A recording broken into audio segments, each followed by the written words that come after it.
Bonjour à tous, j'espère que vous allez bien. Alors on se retrouve aujourd'hui pour un nouveau tutoriel où nous allons aborder ensemble la technique du bargello. Alors c'est une technique qui a tout simplement été empruntée au patchwork, mais elle a été aussi déclinée dans d'autres loisirs.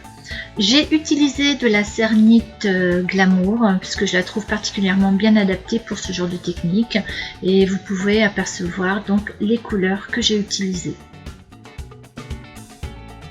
Vous aurez besoin d'une lame rigide, d'une attache, d'un emporte-pièce, n'importe lequel, d'un rouleau, d'un papier cristal ou papier fleuriste et d'un support, soit un verre métallique comme celui-ci ou alors une canette, tout simplement. Alors je vais vous montrer voilà, l'intérieur d'une pâte Glamour.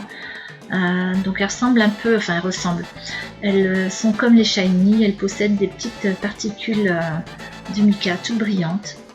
Alors sur les pâtes foncées, on les aperçoit bien. Par contre, comme vous allez le voir sur le vert et le blanc, on ne les aperçoit pas à la caméra, mais elles sont bien présentes. Voilà, de toute façon, vous le verrez en fin de vidéo, le résultat une fois poncé et poli. Vous allez passer les couleurs que vous avez choisies à la machine à pâte au cran numéro 1. Et dans chacune des couleurs obtenues, vous allez venir découper des lamelles. Alors, la largeur de vos lamelles va définir la finalité du projet. Moi, je vais opter pour des fines lamelles pour obtenir un petit motif assez fin. Voilà, donc vous faites la même chose pour toutes les couleurs de pâte.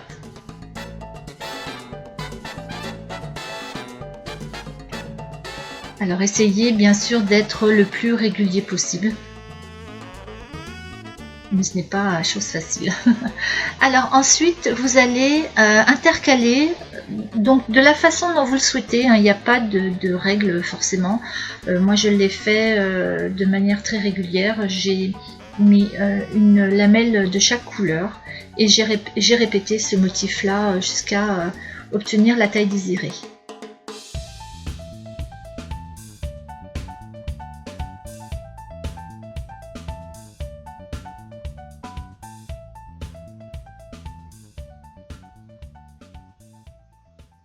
Alors on vient de temps en temps avec la lame pour venir retasser un petit peu l'ensemble.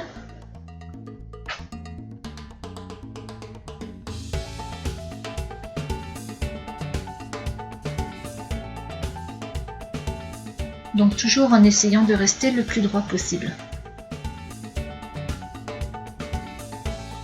Voilà, j'ai maintenant obtenu, voilà, comme vous pouvez le constater, la taille nécessaire pour me servir de mon emporte-pièce.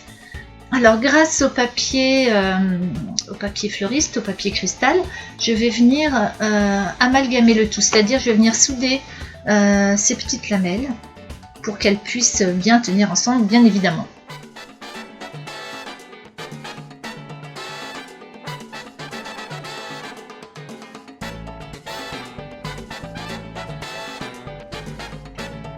Alors maintenant on répète la même opération qu'avec les premières lamelles en gardant le même espacement dans la mesure du possible.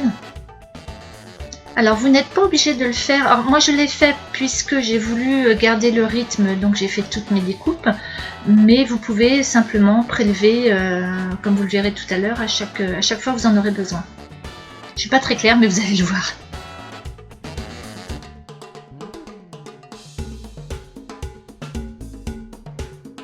Voilà, donc j'ai essayé d'être vraiment le plus régulière possible. Donc vous voyez, je viens donc aller. Bon, alors ça marche pas tous les coups. La première était un petit peu difficile. Donc on vient avec la lame. Donc vous voyez là, vous pouvez simplement venir prélever ce que vous avez besoin, la largeur. Moi j'avais préféré, comme je vous l'ai dit tout à l'heure, les découper à l'avance. Et donc vous venez. Alors j'ai tourné le carreau pour que vous puissiez bien voir. Vous venez donc déposer les lamelles en les décalant légèrement. Donc vous vous servez du motif précédent et vous alignez voilà, votre lamelle.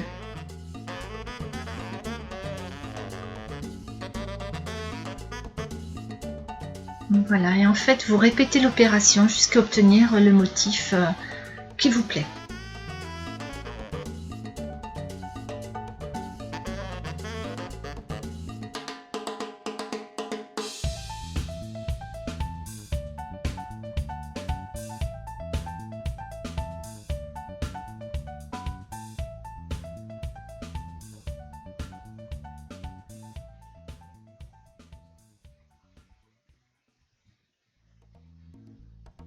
Voilà, là où il faut faire attention surtout, c'est quand vous faites votre motif, donc ça c'est un motif chevron, de bien faire attention à votre motif, parce qu'on a vite fait de se tromper en fait, et on le voit pas forcément tout de suite, et voilà, si on le voit à la fin, c'est un petit peu tard. Voilà, donc maintenant que l'ensemble est fait et que la taille est bonne, je viens comme tout à l'heure souder les lamelles ensemble, de manière à ce que ça tienne bien, et je vais venir découper mon motif à l'intérieur. Alors pour cela j'utilise, comme vous le savez certainement déjà, du film alimentaire, ce qui va me permettre d'arrondir, d'adoucir les bords et de ne pas avoir une découpe franche.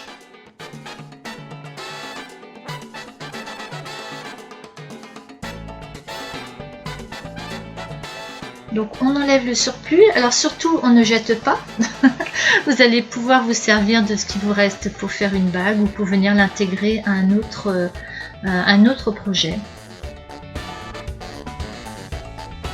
Voilà, donc maintenant on enlève de son support et on vient le fixer donc soit sur le verre comme ici ou sur une canette qui fait aussi très bien l'affaire.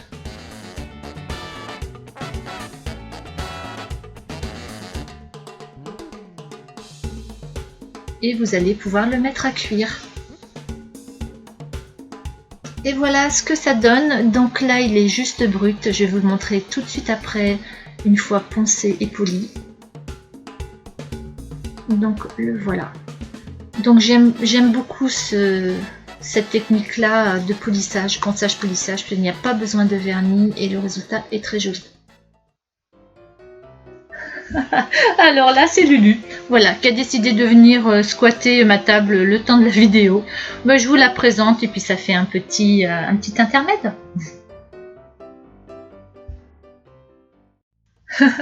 Allez, revenons à nos moutons.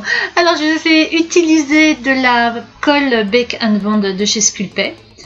Que je vais mettre donc sur le dos du pendentif pour permettre à la pâte cuite d'adhérer, enfin la pâte crue d'adhérer sur la pâte cuite, voilà, plus exactement.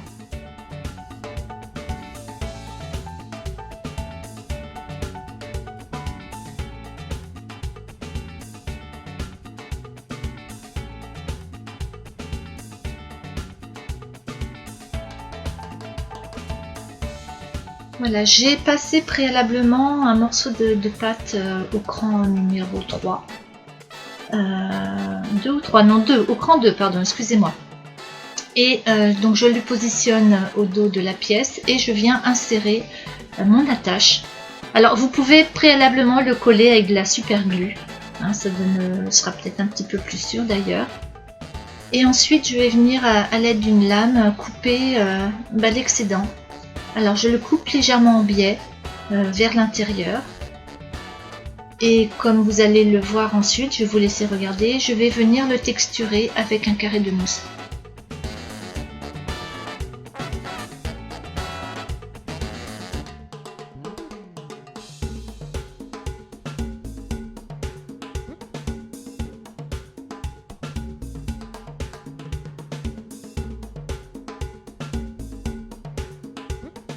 Voilà, l'avantage de créer la texture ainsi, c'est d'avoir un joli dos, bien fini.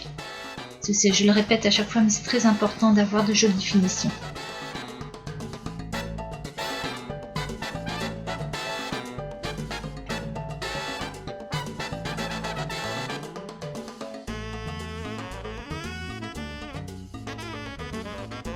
Donc voilà, la pièce est terminée. On va pouvoir la mettre maintenant à cuire. Voilà le résultat. Donc je vais vous montrer d'un petit peu plus près l'effet que donne cette pâte glamour. Donc en fait on est sur un résultat nacré, pailleté, vraiment du plus bel effet, moi j'adore. Voilà, j'espère que ce tutoriel vous aura plu. Et je vous dis à très bientôt pour vous montrer une deuxième technique de Bargello avec un résultat, on va dire, plus moderne, plus actuel. Voilà, je vous fais un gros bisou à tous et je vous dis à très bientôt. Au revoir.